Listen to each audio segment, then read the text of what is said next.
کمیته هلسینکی یک سازمان حامی حقوق انسان خواسته است بر ضد آن منصبداران تاجیک که در شکنجه زندانیان دست دارند تحریم‌های هدفمند از جمله قانون مگنیتسکی جاری شود. قانون مگنیتسکی منع دادن روادید و بستن دارایی‌های منصبداران گمانبر به فساد و پایمال حقوقی آدمان را پیش بینی می‌کند. همکارم کیومرث عطا با جزئیات اظهارات آشنا شده است و پیش از برنامه دلیل چنین تقاضا را از او پرسیدم.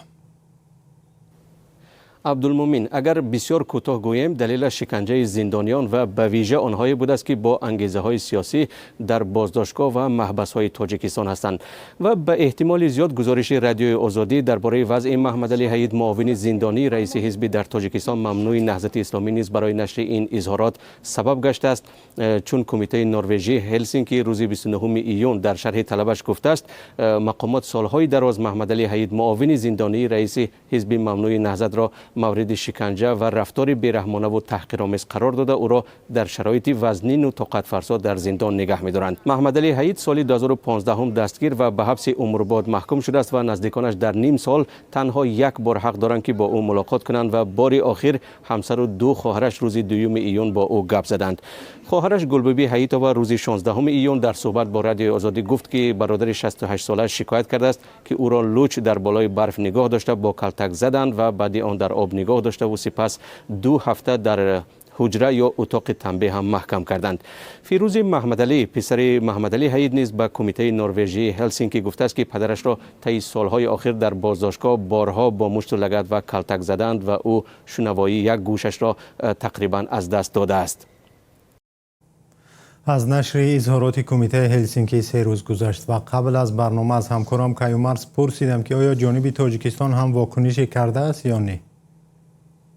تاکنون مقامات در تاجیکستان واکنش نکردند، اما اگر به اظهارات کمیته هلسینکی برگردیم، دبیر کلی آن بیریت لیندمان گزارش ها را درباره شکنجه شدن محمد علی حید بسیار تشویش آور خوانده و از مقامات تاجیکستان خواسته است که باید همه گونه شکنجه و بدرفتاری را نسبت به محمد علی حید و زندانیان دیگر سیاسی بس کنند و آنها را فوراً آزاد کنند. خانم لیندمان سبب افزایش شکنجه را در بازداشتگاه و زندانهای تاجیکستان به جزا ماندن مسئولان شکنجه دانسته و گفته است که حالا وقت آن رسیده است که شریکان یا همکاران دموکراتی تاجیکستان علیه منصبداران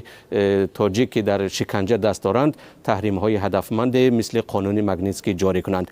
از این پیش در ماه می امسال کمیته محو شکنجه در سازمان ملل گفته بود که هرچند در قانون‌های تاجیکستان برای زوری و شکنجه جزای سخت تعیین شده است، اجرای آن کمتر به نظر می رسد و تعداد آنهایی که برای شکنجه مثلا یک زندانی یا بازداشت شده جزا گرفتند بسیار کم است. به اطلاع خود حکومت تاجیکستان از سال 2018 تا سال 2025 تنها 13 کس برای شکنجه جزا گرفتند، ولی عریضه و شکایت‌های رسمی از عذاب و شکنجه از طرف ماموران انتظامی از 100 عدد هم زیادتر بوده است. در همین جا عبدالمومن باید گویم که سالهای آخر چندین سازمان مخالف حکومت تاجیکستان و هم سازمان‌های غربی با دلیل محدودیت آزادی دین و بیان و سرکوب دیگراندیشان خواهان تحریم‌های هدفمند یا تحریم‌های مقصدناک به ضد منصبداران تاجیک شدند، اما این درخواست‌ها اساساً توصیوی هستند، نه اجرایشان حتمی.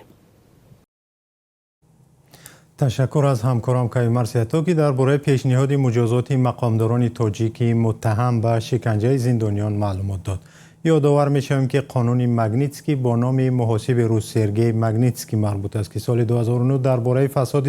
گسترده در اداره‌های دولتی روسیه معلومات داده بود، ولی او را با عیبنامه ساخته غیرقانونی بازداشت کردند. او در سال 2012 در زندان به هلاکت رسید. مرگ مگنیتسکی واکنش تکان دهنده بین المللی داشت. کنگره ایالات متحده آمریکا قانون مگنیتسکی را قبول نموده تصمیم گرفت به مقامداران متهم با فساد دادن روادید سفر به آمریکا را منع و دارایی‌های منصبداران گمانبر به فساد و پایمال حقوق آدمان را جاری کند.